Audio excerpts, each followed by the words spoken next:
बिस्मिल्लाहिर्रहमानिर्रहीम। अस्सलामुअलैकुम dear students, मैं ज़फ़र अली शाह आज एक नए टॉपिक के साथ हाजिर हूँ। डियर स्टूडेंट्स, लास्ट लेक्चर में हमने चैप्टर 13 की इंट्रोडक्शन को डिस्कस किया था और फिर उसमें हमने इलेक्ट्रॉनिक कॉन्फ़िगरेशन की डिस्कशन की थी। डियर स्टूडेंट्स, उसी सिलसिले को आज हम आगे बढ़ाएंगे और उन्हीं एटॉमिक प्रॉपर्टीज़ को हम डिस्कस करेंगे जो कि एटम से रिलेटेड हैं। डियर स्टूडेंट्स, वो प्रॉपर्टीज़ जो कि एटम से रिलेटेड हैं उनको हम एटॉमिक प्रॉपर्टीज़ कहते हैं। आज हम एक नई एटॉमिक प्रॉपर्टी जिसको हम कहते हैं कि trends in atomic radius. Dear students, आज हम एटॉमिक रेडियस को डिटेल के साथ डिस्कस करेंगे। As you know that period third elements are composed of sodium element, magnesium element, aluminum element, silicon element, phosphorus, sulfur, chlorine और argon। Dear students, इन elements की वजाहत आज दोबारा होगी किस टॉपिक के हेडिंग के under the heading of atomic radius. Dear students, atomic radius हम किसी एलिमेंट के लिए, किसी एटम के लिए, इंडिविजुअल एटम के लिए हम उसका एटॉमिक साइज डिटरमिन नहीं कर सकते। क्यों नहीं कर सकते? क्योंकि इलेक्ट्रॉन की पोजीशन जो है, probability of finding of electron जो है, उनको हम ज़ीरो नहीं कर सकते किसी पोजीशन पर। फॉर एग्जांपल, अगर हम कहें कि इलेक्ट्रॉन सेकंड शेल में मौजूद है, अब हमारे पास चांसेस ये हैं कि इलेक्ट्रॉन एस सब शेल में भी पॉसिबल है, पी सब शेल में भी पॉसिबल है। अब पी सब शेल में इलेक्ट्रॉन के मिलने के चांसेस, जिनको हम प्रोबेबिलिटी कहते हैं या density of finding of electron हम कह सकते हैं, तो वो किस पोजीशन पर होगी? एक्स पोजीशन पर होगी, क्योंकि पी का एक लोब, ऑर्बिटल का एक लोब एक्स एक्सिस पर मौजूद है, दूसरा वाई एक्सिस पर मौजूद है, तीसरा हमारे पास जेड एक्सिस पर मौजूद है। तो इलेक्ट्रॉन किस एक्सिस पर मौजूद है? इसलिए हम इंडिविजुअल एटम का, सिंगल एटम का साइज फाइंड नहीं कर सकते। तो जब हम सिंगल एटम का साइज फाइंड नहीं कर सकते, डियर स्टूडेंट्स, हमने एटम्स को कंबाइंड स्टेट में उनकी साइजेस का मुतालिया करना होगा या उनके साइजेस को हम डिटरमिन कर सकेंगे। डियर स्टूडेंट्स, बोर्ड पर आप ऑब्जर्व कर सकते हैं कि सर्कल्स बने हुए हैं, जिसमें से अगर आप लेफ्ट टू राइट जाएं तो सर्कल का साइज आहिस्ता आहिस्ता कम होता जा रहा है। जो एक्सट्रीम लेफ्ट साइड पर है, this is, it represents sodium atom, फिर उसके बाद मैग्नीशियम एटम है, फिर उसके बाद एल्यूमिनियम है, एल्यूमिनियम के बाद सिलिकॉन है with the symbol of SI, उसके बाद फास्फोरस है, फिर सल्फर है, क्लोरीन है और सबसे आखिर में अगर आप ऑब्जर्व करें आर्गन है हमारे पास। डियर स्टूडेंट्स, तो इन एलिमेंट्स को आइए जरा डिवाइड करते हैं on the basis of their natures.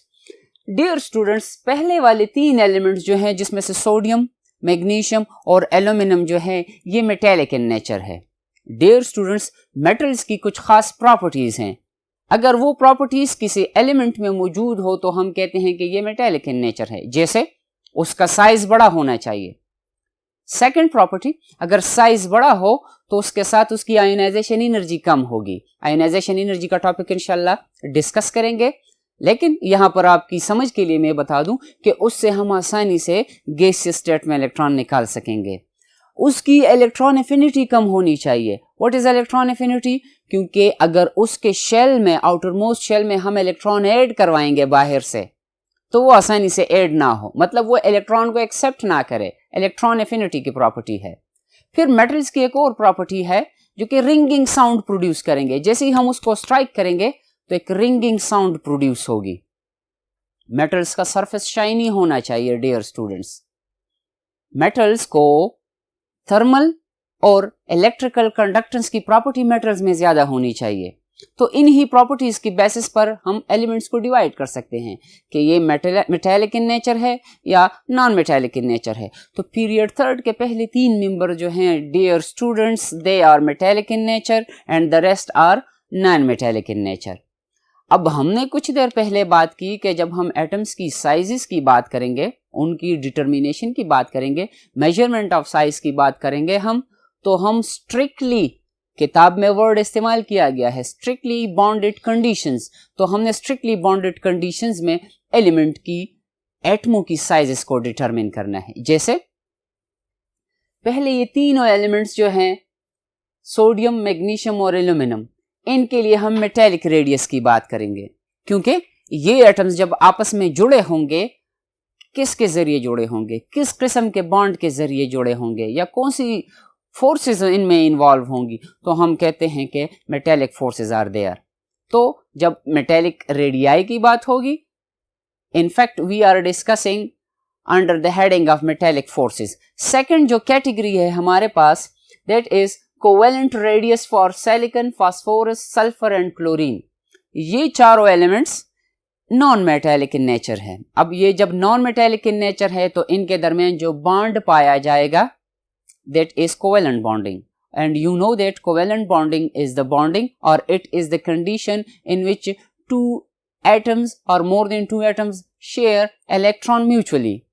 दोनों एटमों के दरमियान या तीनों एटमों के दरमियान या जितने भी एटम्स हों उनके दरमियान जब इलेक्ट्रॉन्स शेयरिंग होगी, म्यूचुअल शेयरिंग होगी, as compare to ionic bond. अगर हम बात करें आयोनिक बॉन्डिंग में एक एटम से इलेक्ट्रॉन ट्रांसफर होगा कंप्लीटली, दूसरे एटम कंप्लीटली इलेक्ट्रॉन को गेन करेगा, जिस पर एक एटम पर पॉजिटिव चार्ज और दूसरे एटम पर नेगेटिव चार्ज आएगी। यहां पर ऐसी कोई कंडीशन नहीं है, यहां पर म्यूचुअल शेयरिंग ऑफ इलेक्ट्रॉन की बात होगी। और थर्ड कैटेगरी हमारे पास जो है van der Waals radius for argon. Dear students, argon जो है पीरियोडिक टेबल में पी ब्लॉक में मौजूद है और पी ब्लॉक में आखिरी ग्रुप में मौजूद है, जिनको हम जीरो ग्रुप एलिमेंट्स भी कह सकते हैं, या जिनको हम कहते हैं कि these are the noble gases. Noble gases का मतलब ये है जनाब कि ये बॉन्डिंग में हिस्सा नहीं लेंगे नॉर्मल कंडीशन में। तो ये जब बॉन्डिंग में हिस्सा नहीं लेंगे, अब इनकी साइज की जब हम बात करेंगे, ये तो एक एक इंडिविजुअल एटम होगा, गैस फॉर्म में होगा। हमने इनको गैस से लिक्विड स्टेट में लेकर जाना है by the application of high pressure and by lowering the temperature, और फिर लिक्विड स्टेट से by freezing, by lowering the temperature हमने इनको सॉलिड में कन्वर्ट करना है। तो ये जब गैस से लिक्विड में आएंगे तो ये तो सिंगल एटम्स हैं, यहाँ पर तो डाइपोल्स नहीं है, ना पॉजिटिव चार्ज है पार्शियल, ना पार्शियल नेगेटिव चार्ज है। तो हम कहते हैं कि यहाँ पर इंस्टेंटेनियस डाइपोल्स प्रोड्यूस होते हैं। ऐसी फोर्सेस को हम लंडन डिस्पर्शन फोर्सेस कहते हैं, और अगर हम ब्रॉडली बात करें तो those forces are known as van der Waals forces. तो जो सॉलिड स्टेट में आर्गन होगा उसको हम कहेंगे कि हम इनकी वैन डर वाल्स रेडियस को डिटरमिन कर रहे हैं। डियर स्टूडेंट्स, हमारे पास दो फैक्टर्स हैं जो कि एटम की साइज को अफेक्ट करेंगे। सबसे फर्स्ट जो है या पहला फैक्टर जिसको हम कह सकते हैं कि दैट इज स्क्रीनिंग इफेक्ट या शील्डिंग इफेक्ट, और दूसरा फैक्टर जो है that is effective nuclear charge. Shielding effect, dear students, हम किसको कहते हैं? शील्डिंग इफेक्ट असल में डियर स्टूडेंट्स क्लास 9 की केमिस्ट्री में आपने डिटेल से ये चीजें सीखी हैं। अब व्हाट इज स्क्रीनिंग इफेक्ट? हम कहते हैं कि जब न्यूक्लियस आउटरमोस्ट शेल इलेक्ट्रॉन्स को अपनी तरफ अट्रैक्ट करेगा, अब उस अट्रैक्शन में जब कमी आ जाए, किस वजह से कमी आएगी? जो शेल, आउटरमोस्ट शेल और न्यूक्लियस के दरमियान जो शेल्स मौजूद हैं, जैसे अगर हम बात करें the atomic number of sodium is 11,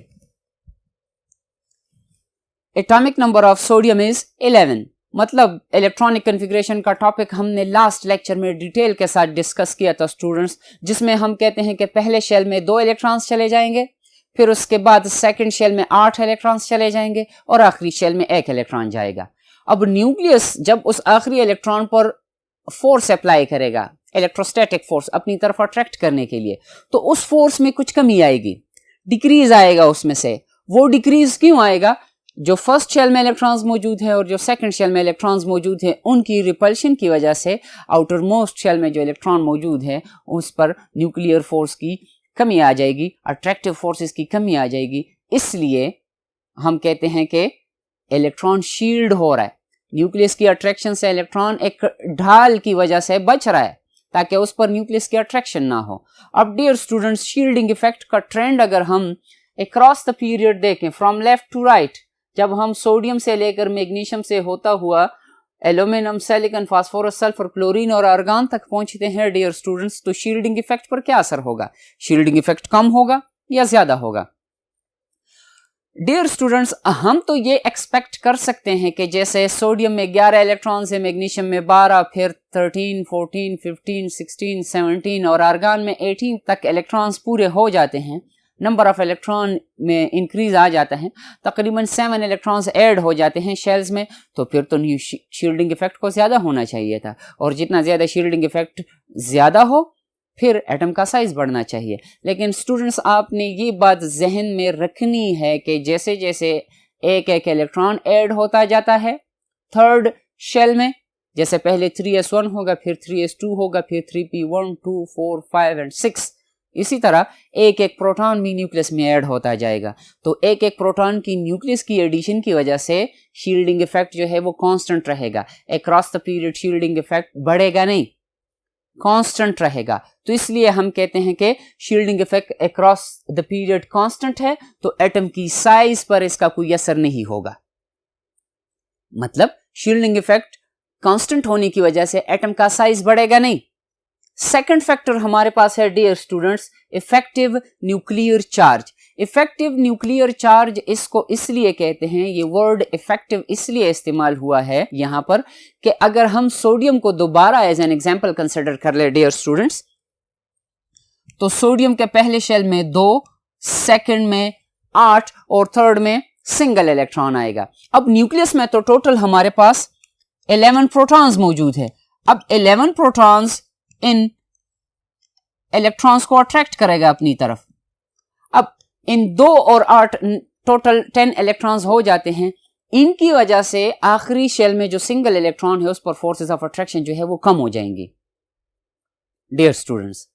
अब जो फोर्स में न्यूक्लियर फोर्स जो न्यूक्लियस अप्लाई कर रहा था उसमें जो कमी आई है, जो रह गया है वो फोर्स जिससे वो सिंगल इलेक्ट्रॉन अट्रैक्ट हो रहे हैं न्यूक्लियस की तरफ। डियर स्टूडेंट्स, डिटेल को समझने की कोशिश करें। अगर हम कहें एक फर्जी वैल्यू में बता रहा हूं आपको कि यहां पर 11 प्रोटॉन्स 11 इलेक्ट्रॉन्स को अपनी तरफ अट्रैक्ट कर रहे हैं। अब उन 11 प्रोटॉन्स में से 10 प्रोटॉन्स जो है 10 इलेक्ट्रॉन्स को अपनी तरफ अट्रैक्ट करेंगे। अब सिंगल इलेक्ट्रॉन सिंगल प्रोटॉन की तरफ अट्रैक्ट होगा। जो आउटर मोस्ट शेल का आखिरी इलेक्ट्रॉन है वो एक प्रोटॉन की वजह से न्यूक्लियस की तरफ अट्रैक्ट होगा। अब उस एक प्रोटॉन की वजह से जो अट्रैक्शन है आउटर मोस्ट शेल में इलेक्ट्रॉन्स पर, उसको हम इफेक्टिव न्यूक्लियर चार्ज कह सकते हैं। आपकी समझ के लिए कि how to calculate effective nuclear charge, उसके लिए इक्वेशन है हमारे पास। इफेक्टिव न्यूक्लियर चार्ज को Z इफेक्टिव से हम रिप्रेजेंट कर सकते हैं, विच इज इक्वल टू, हम कह सकते हैं कि Z minus S। Dear students, यहां पर 2 Z इस्तेमाल किए गए हैं। एक के साथ अगर आप देखें Z इफेक्टिव लिखा गया है, दूसरे के साथ कुछ नहीं लिखा गया। Z इफेक्टिव, ये तो इफेक्टिव न्यूक्लियर चार्ज की बात होगी। जो Z है इक्वलिटी साइन के राइट साइड पर, इसका मतलब है atomic number of that element. जैसे सोडियम के केस में हमने बात की, atomic number of sodium is 11, in case of magnesium that is 12। Minus S, what is S? S जो है ये इनर्शियल इलेक्ट्रॉन्स को रिप्रेजेंट करेगा। जैसे these are the inertial electrons, जिसमें से 2 पहले शेल में, जिसमें से 8 सेकंड शेल में। तो 2 और 8 जो है ये इनर्शियल इलेक्ट्रॉन्स है। डियर स्टूडेंट्स, अब इस इक्वेशन को आप लोग समझ गए हैं, इससे हम आसानी से इफेक्टिव न्यूक्लियर चार्ज कैलकुलेट कर सकते हैं। मेरे साथ प्रैक्टिस कीजिएगा डियर स्टूडेंट्स। स्टार्ट लेते हैं। Atomic number of sodium is 11 minus inertial electrons in sodium are 10। तो फिर हमारे पास सोडियम पर जो इफेक्टिव न्यूक्लियर चार्ज होगा that is 1 plus. Effective nuclear charge of sodium is 1 plus. Dear students, आते हैं बाकी एलिमेंट्स के लिए, इसकी वजाहत करते हैं। 1 प्लस ऑन सोडियम, इसी तरह 12 minus 10 is equal to 2 plus. फिर इसी तरह हमारे पास 13 minus 10 is equal to 3 plus. फिर इसी तरह 14 minus 10 is equal to 4 plus. फिर इसी तरह 15 minus 10 is equal to 5 plus. फिर इसी तरह 16 minus 10 is equal to 6 plus 7 plus और यहां पर हमारे पास 8+ बन जाएगा। डियर स्टूडेंट्स, आपने ऑब्जर्व किया कि अक्रॉस द पीरियड हमारे साथ इफेक्टिव न्यूक्लियर चार्ज की वैल्यू जो है वो बढ़ती जा रही है। अब इससे हम कंक्लूड ये करेंगे डियर स्टूडेंट्स कि across the period effective nuclear charge increases. जितना ज्यादा न्यूक्लियर चार्ज होगा एटम का साइज उतना कम होगा। तो एटॉमिक साइज का ट्रेंड अगर हम पीरियड थर्ड में अक्रॉस द पीरियड ऑब्जर्व करें तो इफेक्टिव न्यूक्लियर चार्ज के बढ़ने की वजह से एटम का साइज कम होता जाएगा। कंक्लूसिवली कंसिक्वेंटली रिजल्ट की अगर हम बात करें अक्रॉस द पीरियड एटम का साइज डियर स्टूडेंट्स कम होता जाएगा। आप बोर्ड पर दो डायग्राम ऑब्जर्व कर सकते हैं डियर स्टूडेंट्स, जिसमें से पहले आप रेड सर्कल ऑब्जर्व कर रहे हैं, फिर उसके बाद नीचे आप ब्लैक सर्कल्स ऑब्जर्व कर सकते हैं।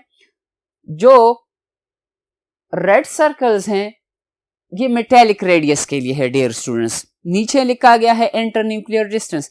लास्ट डिस्कशन में कुछ देर पहले हमने ये बात की कि हम इंडिविजुअल एटम के साइज को डिटरमिन नहीं कर सकते, तो हमने स्ट्रिक्टली बॉन्डेड कंडीशंस की तरफ जाना है। तो मेटेलिक रेडियस, जब मेटेलिक एटम्स मेटेलिक बॉन्ड के जरिए बॉन्डेड होंगे और नीचे कोवेलेंट बॉन्ड के जरिए बॉन्डेड होंगे, इंटर न्यूक्लियर डिस्टेंस हम कैलकुलेट कर लेंगे। उसका हाफ जो होगा उस एटम का इन केस ऑफ मेटेलिक बॉन्डिंग उसका साइज होगा, और इन केस ऑफ कोवेलेंट बॉन्डिंग वो उसके लिए उसका साइज होगा, एटम का साइज होगा। किस वक्त होगा? जब हम कोवेलेंट बॉन्डिंग की बात करेंगे। डियर स्टूडेंट्स, एटॉमिक साइज का ट्रेंड हमने पीरियोडिक टेबल में डिस्कस किया। उम्मीद है इंशाल्लाह आप लोगों को समझ आई गई होगी। नेक्स्ट टॉपिक की तरफ मूव करते हैं। हमारा नेक्स्ट टॉपिक जो है that is, dear students, atomic size को डिटेल में स्टडी करने के बाद हमारा नेक्स्ट टॉपिक जो है that is trends in first ionization energy. ये जो प्रॉपर्टीज हम पढ़ रहे हैं एटॉमिक प्रॉपर्टीज, ये हम पीरियड थर्ड एलिमेंट्स के लिए पढ़ रहे हैं। पीरियड थर्ड एलिमेंट्स में से सबसे पहला एलिमेंट जो है दैट इज सोडियम, फिर उसके बाद है मैग्नीशियम, फिर उसके बाद है एल्यूमिनियम। ये पहले तीन एलिमेंट्स जो हैं ये मेटेलिक इन नेचर हैं। उसके बाद है सिलिकॉन, फिर उसके बाद है फास्फोरस, फिर उसके बाद है सल्फर, क्लोरीन और आर्गन। ये हमारे पास नॉन मेटेलिक इन नेचर है। आयोनाइजेशन एनर्जी का डेफिनेशन ये है हमारे पास डियर स्टूडेंट्स के first ionization energy, the energy required to remove the most loosely held electron from 1 mole of gaseous atoms to produce monopositive ion। Ionization energy को हम define इस तरह कर सकते हैं, या इसको हम इस तरह डिफाइन करेंगे डियर स्टूडेंट्स आसान अल्फाज में, कि ये वो एनर्जी है जिससे हम किसी एटम की आउटर मोस्ट शेल में जो आखिरी इलेक्ट्रॉन है, लूजली बाउंड का ये मतलब है कि उस पर न्यूक्लियस का फोर्स जो होगा इनर शेल इलेक्ट्रॉन्स के मुकाबले में कम होगा। अब उस इलेक्ट्रॉन को जब हम आयोनाइज करवाते हैं, आयोनाइजेशन वो प्रोसेस है डियर स्टूडेंट्स जिसमें से एक एटम या तो इलेक्ट्रॉन गेन करेगा या एक एटम इलेक्ट्रॉन लूज करेगा। इस केस में आयोनाइजेशन में लॉस ऑफ इलेक्ट्रॉन इन्वॉल्व है। तो आयोनाइजेशन एनर्जी वो एनर्जी है कि जब हम किसी भी 1 मोल ऑफ गैसियस एटम से इलेक्ट्रॉन्स निकालेंगे। अब अगर एक एटम एक इलेक्ट्रॉन रिलीज करेगा तो 1 mole of atoms 1 mole of electron release करेंगे, and you know that 1 mole is equal to Avogadro number 6.023 × 10⁻23। अगर हमारे पास सोडियम की हम वजाहत करें, अगर हमारे पास 1 mole of सोडियम एटम्स हो, it means 23 gram of sodium atoms. अब इन एटमों से अगर हम इलेक्ट्रॉन्स निकालेंगे और इस दौरान जितनी एनर्जी यूज होगी उसको हम आयोनाइजेशन एनर्जी कहेंगे। What is meant by first ionization energy? First ionization energy का मतलब है डियर स्टूडेंट्स के जब हम पहले इलेक्ट्रॉन को रिमूव करेंगे। सोडियम में सिंगल इलेक्ट्रॉन है आउटर मोस्ट शेल में, तो उसकी केस में सिर्फ फर्स्ट एक इलेक्ट्रॉन की हम बात करेंगे फर्स्ट आयोनाइजेशन एनर्जी। दूसरा इलेक्ट्रॉन भी निकल सकेगा लेकिन उसके लिए हायर अमाउंट ऑफ एनर्जी की रिक्वायरमेंट्स होगी। मैग्नीशियम की केस में अगर हम बात करें dear students, outer most shell में मैग्नीशियम के सिर्फ 2 इलेक्ट्रॉन्स हैं, तो पहले इलेक्ट्रॉन को रिमूव करने के लिए जो एनर्जी रिक्वायर्ड होगी उसको फर्स्ट आयोनाइजेशन एनर्जी हम कहेंगे। दूसरे इलेक्ट्रॉन को रिमूव करने के लिए जो एनर्जी रिक्वायर्ड होगी उसको हम सेकंड आयोनाइजेशन एनर्जी कहेंगे। And you know that first ionization energy is less than the second ionization energy. क्यों? क्योंकि फिर जब एक इलेक्ट्रॉन निकल जाएगा, अब 12 प्रोटॉन्स वर्सेस 11 इलेक्ट्रॉन्स हैं, तो न्यूक्लियर फोर्स और भी बढ़ जाएगा, तो इसलिए ज्यादा एनर्जी रिक्वायर्ड होगी इलेक्ट्रॉन को निकालने के लिए। डियर स्टूडेंट्स, हमारे पास कुछ फैक्टर्स हैं जो कि आयोनाइजेशन एनर्जी को एक्सप्लेन करने की, हम उससे वजाहत करेंगे, एक्सप्लेन करने की कोशिश करेंगे। सबसे पहले जो है चार्ज ऑन द न्यूक्लियस, इसको हम दूसरे अल्फाज में ये कह सकते हैं कि this is effective nuclear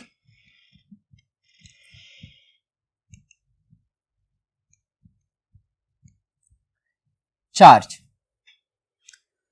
dear students, charge on the nucleus का मतलब है इफेक्टिव न्यूक्लियर चार्ज, और इफेक्टिव न्यूक्लियर चार्ज की वजाहत एटॉमिक साइज में हमने की थी। एटॉमिक साइज का ट्रेंड जब हम डिस्कस कर रहे थे तो हम इफेक्टिव न्यूक्लियर चार्ज को साथ साथ में डिस्कस कर रहे थे।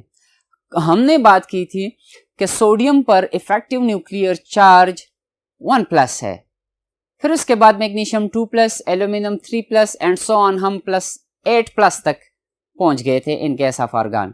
Dear students, charge on the nucleus का हम ये भी कह सकते हैं कि it is the number of protons. जितने ज्यादा नंबर ऑफ प्रोटॉन्स किसी एटम की न्यूक्लियस में मौजूद होंगे, उतना ज्यादा न्यूक्लियर फोर्सेस ज्यादा होंगी, उतनी ज्यादा न्यूक्लियर फोर्सेस होंगी, और उसकी वजह से एटम का साइज कम होगा। तो डियर स्टूडेंट्स, हमने एटॉमिक साइज के फैक्टर को डिटेल में डिस्कस किया लास्ट डिस्कशन में। जब हम इफेक्टिव न्यूक्लियर चार्ज की बात कर रहे थे तो उसके साथ हम ये भी कह रहे थे कि एटम का साइज उससे कम होगा। जितना ज्यादा इफेक्टिव न्यूक्लियर चार्ज होगा, एटम का साइज उतना कम होगा। तो दूसरे अल्फाज में, या हम कंक्लूड कर सकते हैं कि आयोनाइजेशन एनर्जी उस वक्त ज्यादा होगी जब चार्ज ऑन द न्यूक्लियस ज्यादा होगा। जैसे charge on nucleus is directly proportional to ionization energy. Greater the charge on the nucleus, greater the effective nuclear charge, greater will be the ionization energy. Second factor हमारे पास है distance of outer electrons from the nucleus, के outermost shell electrons और nucleus के दरमियान कितना distance है। जैसे स्टूडेंट्स, अगर हम कहें कि फर्स्ट शेल में एक इलेक्ट्रॉन मौजूद है, उसका जितना डिस्टेंस है जो सेकंड शेल में इलेक्ट्रॉन मौजूद है, अब सेकंड और फर्स्ट की कंपैरिजन हम करें तो फर्स्ट शेल का इलेक्ट्रॉन जो है वो सेकंड शेल के इलेक्ट्रॉन के मुकाबले में न्यूक्लियस को ज्यादा पेनिट्रेट कर रहा है, उसके ज्यादा नजदीक है। Penetration, distance of outer electrons from the nucleus को हम पेनिट्रेशन का लफ्ज उसके लिए इस्तेमाल कर सकते हैं। आप एक सीक्वेंस देख रहे हैं, एक अरेंजमेंट ऑब्जर्व कर रहे हैं कि फर्स्ट शेल का एस सब शेल जो है ये ज्यादा पेनिट्रेट करेगा। पेनिट्रेट का मतलब ये है कि ये ज्यादा न्यूक्लियस के करीब जाएगा या ज्यादा न्यूक्लियस के करीब होगा। 1s greater penetration, then the 2s is greater than the 2p, 3s, 3p, 3d, 4s and so on। इसका मतलब ये है डियर स्टूडेंट्स कि अगर इलेक्ट्रॉन 1s में मौजूद है तो उस इलेक्ट्रॉन को निकालने के लिए ज्यादा एनर्जी रिक्वायर्ड होगी। क्यों? क्योंकि वो न्यूक्लियस के ज्यादा नजदीक है। फिर अगर एक इलेक्ट्रॉन 2s सबशेल में मौजूद है तो उस 2s सबशेल को से इलेक्ट्रॉन निकालने के लिए फिर कम एनर्जी रिक्वायर्ड होगी एज कंपेयर टू 1s। फिर इसी तरह 2p में जो इलेक्ट्रॉन मौजूद है उसके लिए कम एनर्जी रिक्वायर्ड होगी as compare to 2s। 2p को अगर हम 3s के साथ कंपेयर करें, 3s के साथ अगर हम 3p को 3d, 4s, 4p and so on. ये था डियर स्टूडेंट्स पेनिट्रेशन या the distance of the nucleus as compared to the outermost shell electrons, या the distance between the outermost shell electron and nucleus. Third factor जो हम discuss करेंगे that is screening effect of the inner electrons. Screening effect shielding effect को कहते हैं dear students. आप observe करें, इसका दूसरा नाम भी लिखा गया है इसके साथ, screening effect और shielding effect। आप ऑब्जर्व करें, there is a relation between the shielding effect and ionization energy. There is an inverse relation. Shielding effect जितना ज्यादा होगा आयोनाइजेशन एनर्जी उतनी कम होगी। क्यों? क्योंकि शील्डिंग इफेक्ट ज्यादा होने की वजह से एटम का साइज बड़ा होगा। एटम का साइज बड़ा होने की वजह से आउटरमोस्ट शेल इलेक्ट्रॉन्स न्यूक्लियस से ज्यादा दूर होंगे डिस्टेंस पेनिट्रेशन की कुछ देर पहले हमने बात की, तो जितने ज्यादा इलेक्ट्रॉन्स दूर होंगे न्यूक्लियस से उनके दरमियान डिस्टेंस ज्यादा होगा, एनर्जी कम रिक्वायर्ड होगी, इलेक्ट्रॉन आसानी से आयोनाइज होगा। Dear students, try to understand. Shielding effect और आयोनाइजेशन एनर्जी का इनवर्स रिलेशन है। पीरियोडिक टेबल में अगर हम टॉप टू बॉटम आएंगे, लास्ट लेक्चर में हमने बात की थी कि अगर हाइड्रोजन की हम बात करेंगे उसमें सिंगल शेल है, फिर उसके बाद लिथियम है उसमें 2 शेल्स हैं, सोडियम में 3 है, पोटेशियम में 4 सब शेल्स हैं।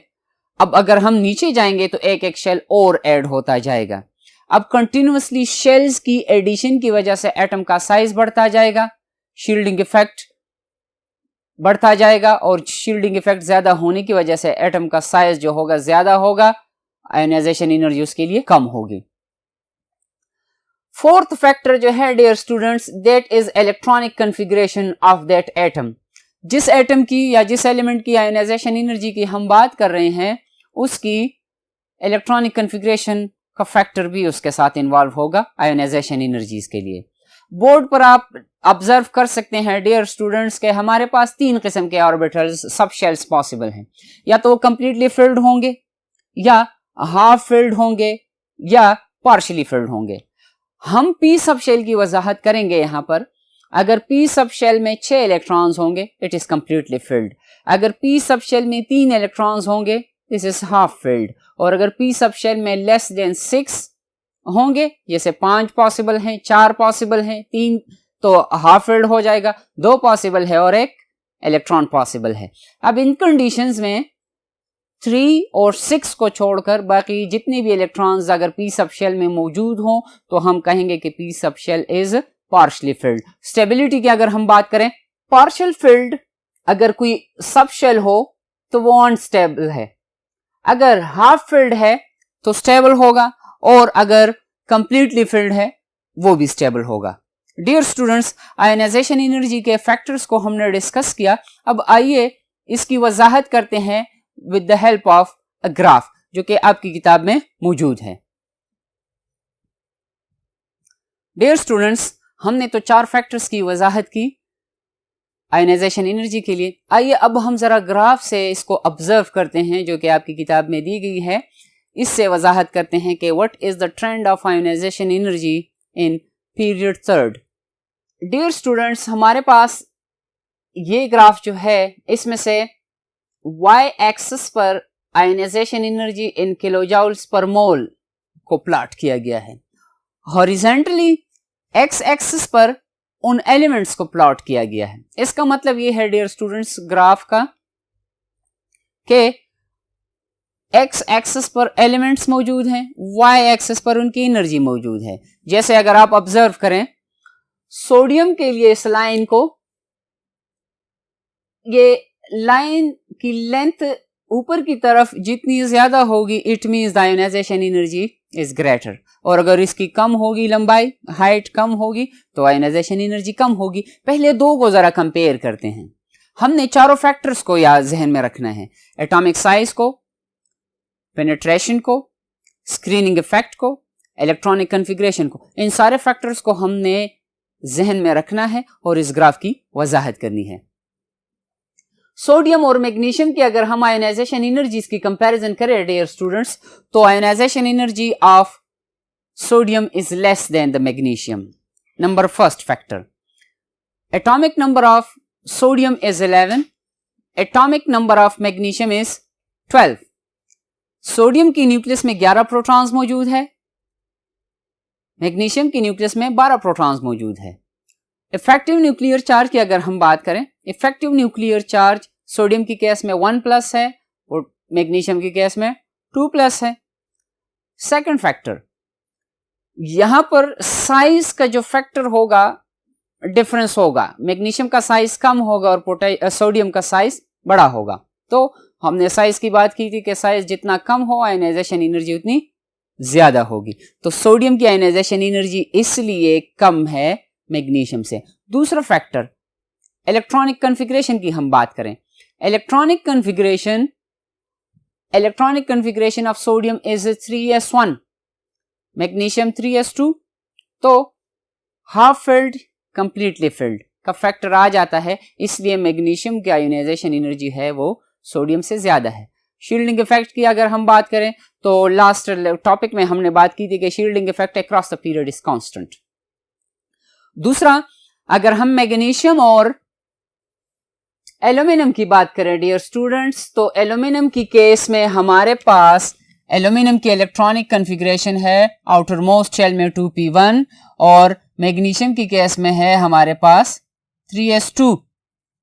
अब अगर हम साइज के फैक्टर को इन्वॉल्व करें प्लस इफेक्टिव न्यूक्लियर चार्ज के फैक्टर को इन्वॉल्व करें तो फिर तो आयोनाइजेशन एनर्जी एल्यूमिनियम की ज्यादा होनी चाहिए थी। क्यों?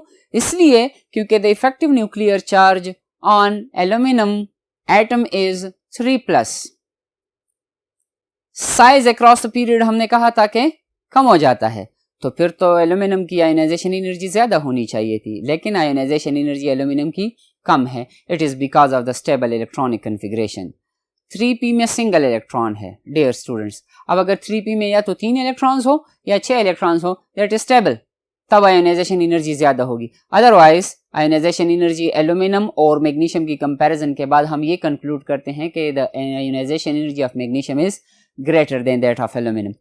नेक्स्ट एलिमेंट की अगर हम कंपैरिजन करें एल्यूमिनियम और सिलिकॉन के दरमियान, यहां पर इलेक्ट्रॉनिक कॉन्फ़िगरेशन दोनों की अनस्टेबल है, पार्शियल फिल्ड है। Aluminium 3p1, silicon 3p2। Effective nuclear charge 4+, 3+।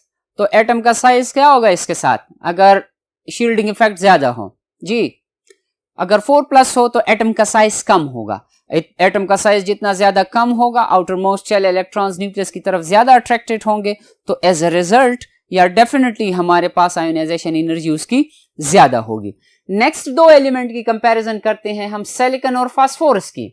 In case of phosphorus electronic configuration is 3p3।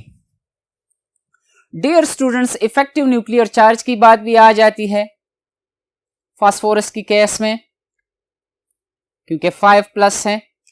Effective nuclear charge के साथ साथ अगर हम ये बात करें कि उसका साइज भी कम होगा और बड़ा फैक्टर या थर्ड फैक्टर जो है यहां पर बात होगी इलेक्ट्रॉनिक कॉन्फ़िगरेशन की।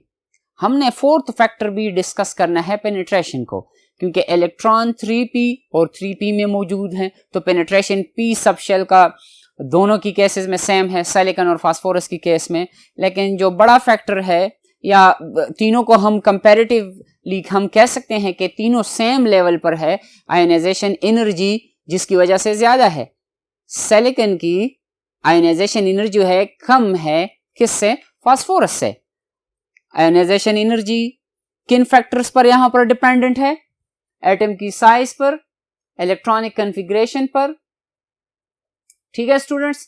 अब फास्फोरस को अगर हम सल्फर के साथ कंपेयर करें तो सल्फर पर तो इफेक्टिव न्यूक्लियर चार्ज और भी बढ़ गया, 6+ तक बात पहुंच गई। लेकिन फिर भी अगर आप पीक्स जो हैं, जो लाइंस हैं, जो बार्स बताए गए हैं बोर्ड पर ग्राफ की शक्ल में, उनको आप ऑब्जर्व करें।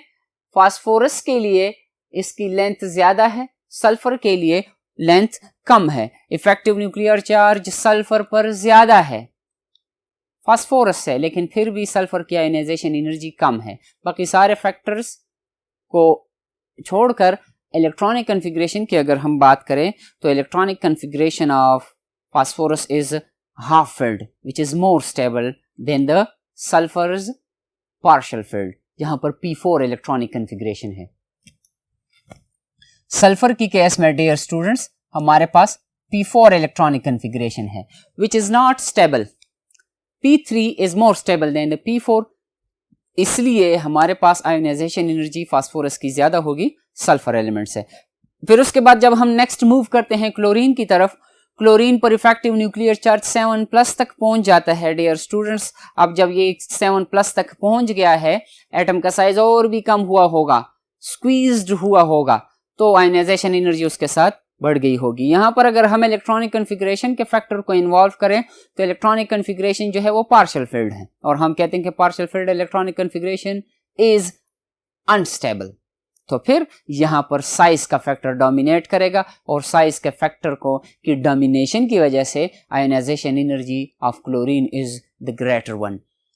लाइन इसकी हाइट को ऑब्जर्व करें और सबसे आखिर में आर्गन एलिमेंट है। अब आर्गन एलिमेंट जो है इनको तो हम जीरो ग्रुप एलिमेंट्स कहते हैं। क्यों कहते हैं? क्योंकि ये बॉन्ड नहीं बनाते। बॉन्ड क्यों नहीं बनाते? इसलिए क्योंकि इनके इलेक्ट्रॉनिक कन्फिग्रेशन कंप्लीटली फिल्ड है। कंप्लीटली फिल्ड इलेक्ट्रॉनिक कन्फिग्रेशन होने की वजह से ये क्यों इलेक्ट्रॉनिक कन्फिग्रेशन कंप्लीट हो तब क्यों बॉन्ड नहीं बनाता? इसलिए क्योंकि ये अपने आप को स्टेबल से अनस्टेबिलिटी की तरफ नहीं लेकर जाना चाहता। तो जब ये नहीं लेकर जाएगा, दूसरा फैक्टर इसके साथ ये है कि इस पर इफेक्टिव न्यूक्लियर चार्ज 8+ तक पहुंच गया है। इसका साइज नॉर्मल पीरियड के मेंबर्स के मुकाबले में बड़ा है, लेकिन स्टेबिलिटी की बात है क्योंकि ये अपने आप को अनस्टेबल नहीं करना चाहेगा, इसलिए आयोनाइजेशन एनर्जी इसकी सबसे ज्यादा है। दूसरा इससे रिलेटेड एक बात यह है या इंपॉर्टेंट पॉइंट हम कह सकते हैं कि आर्गन या नोबल गैसेस नॉर्मल कंडीशंस में क्यों बॉन्ड्स नहीं बनाते? इसलिए नहीं बनाते कि इनके इलेक्ट्रॉन्स को हम एनर्जी उतनी प्रोवाइड नहीं करते। डियर स्टूडेंट्स, ग्राफ को आपने ऑब्जर्व किया, ट्रेंड ऑफ आयोनाइजेशन एनर्जी को आपने ऑब्जर्व किया। इसके बाद नेक्स्ट टॉपिक जो हमारा है that is electronegativity. Atomic property है डियर स्टूडेंट्स। स्टार्ट में आपको बताया गया था कि एटॉमिक प्रॉपर्टीज वो प्रॉपर्टीज हैं एलिमेंट्स की जो कि एटम के साथ रिलेटेड हैं, सिर्फ एटम के साथ। अब यहां पर हमारे पास जो नेक्स्ट प्रॉपर्टी है पीरियड थर्ड एलिमेंट्स की that is trends in electronegativity. Electronegativity को हम ऑब्जर्व कर सकते हैं या इसको हम अगर शॉर्ट फॉर्म में लिखना चाहें एब्रिविएटेड फॉर्म में that is E.N. What is the definition of electronegativity? हम कहते हैं डियर स्टूडेंट्स के electronegativity is a measure of tendency. Tendency dear students कोशिश को कहते हैं कि एक एटम कितनी कोशिश करेगा जब वो दूसरे एटम के साथ बॉन्ड बनाए उसके इलेक्ट्रॉन को अपनी तरफ अट्रैक्ट करने के लिए। अगर वो ज्यादा कोशिश करेगा, ज्यादा अपनी तरफ इलेक्ट्रॉन पेयर को अट्रैक्ट करेगा, इट मींस कि उसकी इलेक्ट्रोनेगेटिविटी या उसका इलेक्ट्रोनेगेटिव नेचर ज्यादा है। ठीक है स्टूडेंट्स, डेफिनेशन की तरफ आते हैं। Electronegativity is a measure of tendency of an atom to attract a shared pair of electrons towards itself. Dear students, electronegativity के फैक्टर को हम कोवेलेंट बॉन्डिंग में नॉर्मली डिस्कस करते हैं या उसके साथ रिलेट करते हैं कि अगर दो एटमों ने म्यूचुअल शेयरिंग की है आपस में, कोवेलेंट बॉन्ड बना है। अब कोवेलेंट बॉन्ड में एक एटम दूसरे एटम से किसने पावर के साथ इलेक्ट्रॉन पेयर को अट्रैक्ट करता है, वो जितने ज्यादा पावर के साथ इलेक्ट्रॉन पेयर को अट्रैक्ट करेगा हम कहेंगे कि इसकी इलेक्ट्रोनेगेटिविटी ज्यादा है। एलिमेंट्स पीरियड थर्ड एलिमेंट्स बताए गए हैं, एक टेबल आप ऑब्जर्व कर सकते हैं जिसमें से उन एलिमेंट्स की इलेक्ट्रोनेगेटिविटी वैल्यूज हैं और उन एलिमेंट्स के सिंबल्स हैं। डियर स्टूडेंट्स, टेबल को डिस्कस करने से पहले एक फैक्टर की वजाहत हम करें। लिखा गया है कि atomic size is inversely related to electronegativity. किसी एटम का साइज जितना ज्यादा होगा उसकी इलेक्ट्रोनेगेटिविटी उतनी कम होगी। क्यों? अगर हम कंपैरिजन करें एक बास्केटबॉल और टेनिस बॉल की, तो डियर स्टूडेंट्स अगर आपके हाथ में टेनिस बॉल हो तो आप उसको आसानी से होल्ड कर सकते हैं। अगर कोई दूसरा दोस्त आपका आपसे लेना चाहेगा आपके हाथ से तो वो टेनिस बॉल नहीं ले पाएगा। लेकिन अगर आपके हाथ में बास्केटबॉल है वो साइज में बड़ा होगा, आपका होल्ड बास्केटबॉल पर कम होगा, टेनिस बॉल पर आपका होल्ड ज्यादा होगा। इसी तरह अगर किसी एटम का साइज ज्यादा हो तो उसका होल्ड आउटर मोस्ट इलेक्ट्रॉन्स पर कम होगा। तो जब वो अपने इलेक्ट्रॉन्स को अपनी तरफ अट्रैक्ट नहीं कर सकेगा तो बॉन्डेड इलेक्ट्रॉन को कैसे कितने पावर के साथ अपनी तरफ अट्रैक्ट करेगा? तो एटम का साइज जितना बड़ा होगा इलेक्ट्रोनेगेटिविटी उतनी कम होगी। पीरियोडिक टेबल में अगर ट्रेंड हम ऑब्जर्व करें डियर स्टूडेंट्स, इलेक्ट्रोनेगेटिविटी के ट्रेंड को समझने के लिए आपने एटॉमिक साइज का टॉपिक सीखना होगा। उसमें से दो फैक्टर्स हमने डिस्कस किए थे, शील्डिंग इफेक्ट और इफेक्टिव न्यूक्लियर चार्ज। अगर आप उन दोनों फैक्टर्स को समझ जाते हैं आप as a result atomic size समझ जाएंगे और एटॉमिक साइज समझने से आप इलेक्ट्रोनेगेटिविटी का फैक्टर समझ पाएंगे इंशाल्लाह। तो left to right atomic size कम होता है, इट मीन्स के इलेक्ट्रोनेगेटिव नेचर या इलेक्ट्रोनेगेटिविटी उस एलिमेंट की बढ़ती जाएगी। टेबल को ऑब्जर्व करते हैं डियर स्टूडेंट्स। हमारे पास सोडियम एलिमेंट है, मैग्नीशियम है, एल्यूमिनियम है, silicon, phosphorus, sulphur, chlorine and argon. Electronegativity values भी दी गई हैं 0.93, 1.31, 1.81 एंड सो ऑन। क्लोरीन तक जब हम पहुंच जाते हैं तो इलेक्ट्रोनेगेटिविटी की वैल्यू मैक्सिमम हो जाती है। आर्गन की केस में कोई इलेक्ट्रोनेगेटिविटी की वैल्यू नहीं होगी। क्यों नहीं होगी स्टूडेंट्स? क्योंकि argon is a zero group element, वो बॉन्ड्स नहीं बनाते। जब वो बॉन्ड नहीं बनाएगा तो इलेक्ट्रोनेगेटिविटी की डिस्कशन उसके लिए इलॉजिकल होगी, वो यहां पर अप्लाई नहीं हो सकेगा। डियर स्टूडेंट्स, अगर हम बात करें इलेक्ट्रोनेगेटिविटी का क्या यूनिट होगा, जैसे आयनाइजेशन एनर्जी के लिए किलो जूल्स पर मोल है, या आयनाइजेशन एनर्जी के लिए हम इलेक्ट्रॉन वोल्ट का यूनिट भी यूज कर सकते हैं। इलेक्ट्रॉन वोल्ट जब यूज होगा तो फिर हम आयनाइजेशन एनर्जी की जगह आयनाइजेशन पोटेंशियल का वर्ड यूज करेंगे। यहां पर इलेक्ट्रोनेगेटिविटी का कोई यूनिट नहीं होगा क्योंकि ये रिलेटिव स्केल है, इसमें कंपैरिजन की जाती है। तो जब कंपैरिजन होगी यहां पर तो there is no unit. Dear students, this is all about today's lecture. इंशाल्लाह नेक्स्ट लेक्चर में मुलाकात होगी एक नए टॉपिक के साथ।